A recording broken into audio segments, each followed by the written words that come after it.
보헤몽의 기사들은 중세 프랑스의 전설에 등장하는 영웅적 기사의 모임을 의미합니다. 이들은 프랑스 대서사시의 중심 주제로 특히 12세기와 13세기 프랑스에서 널리 퍼진 서사시와 관련이 있습니다. 보헤몽은 기사들이 용맹하게 싸우며 왕과 왕국을 수호하는 이야기에서 중요한 역할을 합니다.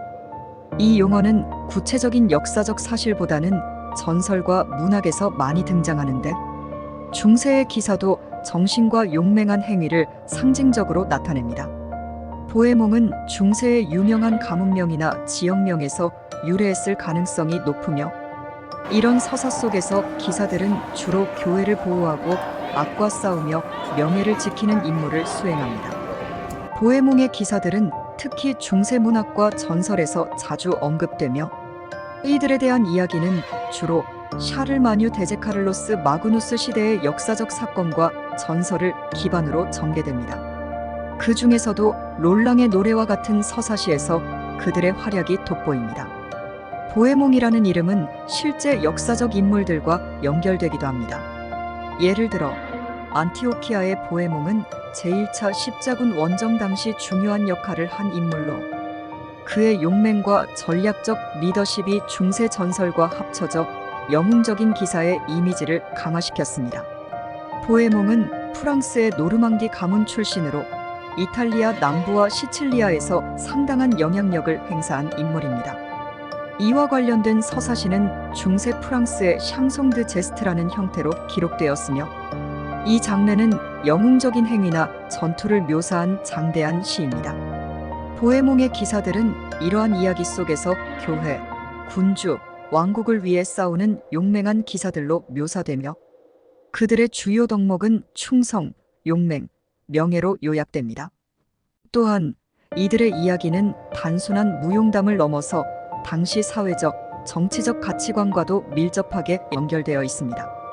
중세 유럽에서는 기사들이 군주를 보호하고 교회를 수호하는 존재로 여겨졌으며 이들은 대개 봉건 사회에서 중요한 역할을 했습니다. 따라서 보헤몽의 기사들은 단순한 전설적 인물들 이상으로 중세 유럽의 기사도 정신과 영웅적 이상을 상징하는 중요한 상징이 되었습니다. 보헤몽의 기사들이라는 주제를 더 깊이 탐구하려면 이를 중세 유럽의 역사적 맥락과 문학적 전통 속에서 다루어야 합니다.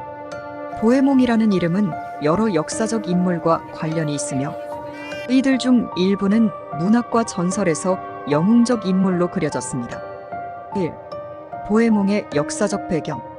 보헤몽이라는 이름은 특히 제1차 십자군과 관련된 인물로 유명합니다. 보헤몽 1세는 타란토의 보헤몽으로도 알려져 있으며 십자군 원정에서 중요한 역할을 했습니다. 그는 1098년에 안티오키아 공국을 세운 후 이를 다스렸습니다. 보헤몽은 십자군 원정의 영웅으로 널리 찬양되었고 그의 용맹함과 전략적 지휘력은 중세 문학에서 이상적인 기사로 미화되었습니다. 보헤몽은 실제 역사적 전투에서 뛰어난 전투력과 지략으로 많은 승리를 거두었고 이는 후대의 전설적 이야기로 각색되었습니다. 특히 중세의 기독교 세계에서는 십자군 원정에 참여한 기사들을 이상화하여 그들을 신앙을 지키는 성스러운 전사로 묘사하는 경향이 강했습니다. 이 때문에 보헤몽과 그의 기사들은 성전과 관련된 이야기에서 자주 등장합니다. 2. 샹송 드 제스트.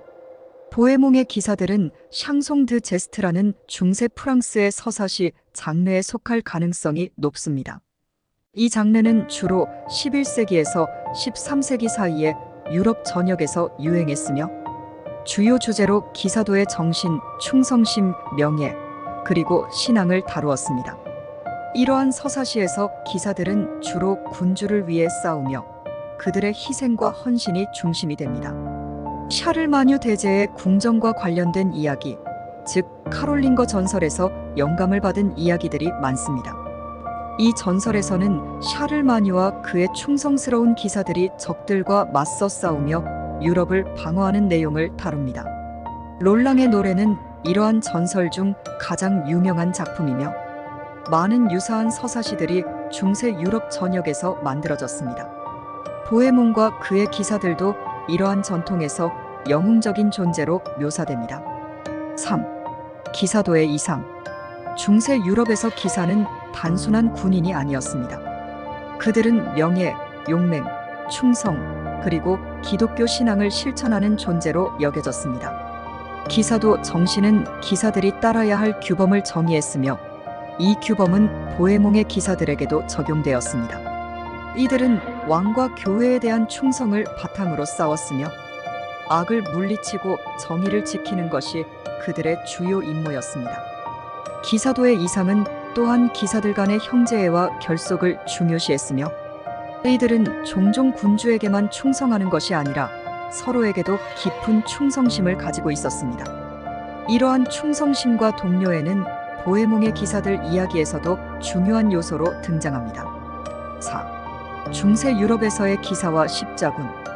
보헤몽과 그의 기사들은 십자군 전쟁의 맥락에서 더욱 큰 상징성을 띱니다. 십자군은 기독교 세계가 이슬람 세력으로부터 성지 예루살렘을 되찾기 위해 벌인 일련의 전쟁이었으며 보헤몽 1세와 같은 인물들은 이 전쟁의 중심에 있었습니다. 십자군 원정에 참여한 기사들은 종교적 사명을 띠고 싸웠으며 이는 그들의 전투를 단순한 군사적 충돌 이상의 의미로 만들었습니다. 특히 중세 전설에서 보헤몽과 같은 인물들은 종교적 이상과 군사적 용맹을 결합한 상징적 존재로 그려졌습니다. 그들은 단순히 물리적 승리를 추구하는 것이 아니라 신앙을 수호하고 그들의 신을 위해 싸우는 성전사들로 여겨졌습니다. 5. 보헤몽의 문화적 영향. 보헤몽과 그의 기사들은 문학, 예술, 그리고 대중문화에서 중요한 영감의 원천이 되었습니다. 이들의 이야기와 전설은 이후 중세와 르네상스 시대의 다양한 형태로 재구성되었으며 현대에도 여러 소설, 영화, 게임 등에서 영웅적인 기사 캐릭터의 모델로 등장하고 있습니다. 특히 용맹한 전사이자 신앙을 위해 헌신하는 기사의 이미지는 보헤몽과 그의 기사들의 전설적 이야기에서 유래한 것입니다.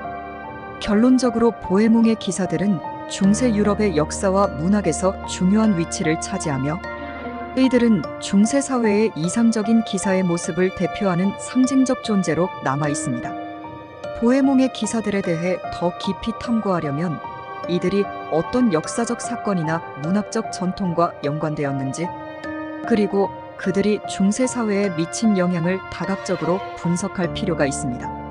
다음은 그들의 영향과 관련된 몇 가지 추가적인 논의 주제입니다. 6. 십자군 원정과 보헤몽 1세의 역할. 보헤몽 1세는 제1차 십자군 1096-1099에서 중요한 역할을 했습니다. 그가 이끄는 군대는 안티오키아 전투 1098년에서 중요한 승리를 거두며 십자군의 성공에 큰 기여를 했습니다. 당시 안티오키아는 이슬람 세력의 지배하에 있었고 이 도시는 전략적으로 중요한 위치에 있었습니다. 보헤몽은 안티오키아를 점령한 후 이곳을 자신의 영지로 삼았고 안티오키아 공국을 세웠습니다.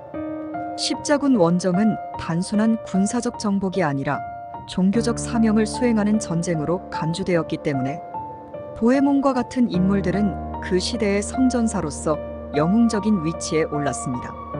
이는 그들을 중세 문학과 전설 속에서 영광스러운 기사로 미화시키는 데 중요한 역할을 했습니다. 특히 보헤몽은 기독교 세계에서 이슬람 세력과 싸우는 기독교 문명의 수호자로 그려졌습니다. 7.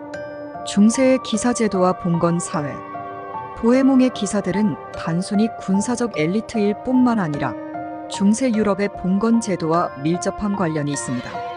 중세 유럽에서는 봉건 제도가 사회를 유지하는 기본적인 구조였으며 기사들은 주군에게 충성하는 대가로 토지와 권력을 얻었습니다.